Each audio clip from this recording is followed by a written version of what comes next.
Hello बच्चों। यहां दिया है wheel of radius R and the axle of radius R by 5। Axle समझते हैं, वो बार या वो सिलेंडर जो सेंटर से पास होता है उसको हम लोग एक्सेल बोलते हैं। क्लियर है?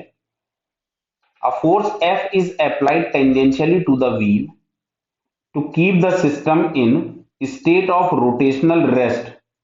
F dash is applies tangentially to the axle, then find the value of F dash. देखो जरा मैं इसका एक थोड़ा सा डायग्राम बनाता हूं तो आपको आइडिया लगेगा क्या हो रहा है। जैसे ये हम लोगों ने बनाया व्हील, ये कुछ इस तरह से हम लोगों ने व्हील बना दिया है। ध्यान से देखना बेटा, ये बड़ा व्हील है और यहां कहीं पे ये इसका एक्सेल है, ये इस तरह से। समझ रहे बात को आप लोग? ये एक्सेल दिया हुआ है। इस एक्सेल के अबाउट ये आसानी से घूम सकता था। अब तुमसे बोला गया है कि एक फोर्स हम लोगों ने अप्लाई किया इस पे एफ। देखना ध्यान से, मतलब ये हम लोगों ने कुछ इधर से रोप लाए और इधर हम एफ अप्लाई कर रहे हैं। बात को समझ रहे बेटा आप लोग?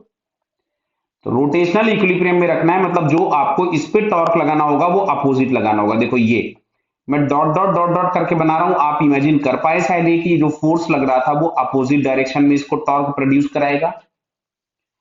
अच्छा, ये जो डिस्टेंस दिया हुआ था, ये जो एक्सिस से डिस्टेंस है, ये है आर बाई 5।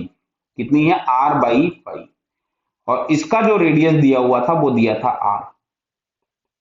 तो अगर इस वाले फोर्स का टॉर्क निकालेंगे तो आर से मल्टीप्लाई करोगे, और एफ डैश का टॉर्क निकालोगे तो आर बाई 5 से मल्टीप्लाई करोगे। और तुमसे बोला है रोटेशनल इक्विलिब्रियम में चाहिए, मतलब एफ इंटू आर बराबर F dash into R by 5। तो हम लोगों से एफ डैश पूछा गया था, तो एफ डैश की वैल्यू हो जाएगी 5 टाइम्स एफ। समझ में आ रही है? क्लियर बेटा?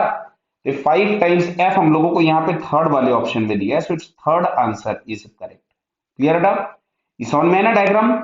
यहाँ पे देखो मैंने इसको डॉट डॉट करके बनाया कि दिखे कि ये फोर्स पीछे से लगा है, और यहाँ पे ब्रॉड लाइन सामने बना दी, मतलब ये फोर्स सामने से लग रहा है। इमेजिन कर पाए होंगे शायद आप बात को। Clear? Okay, all the best.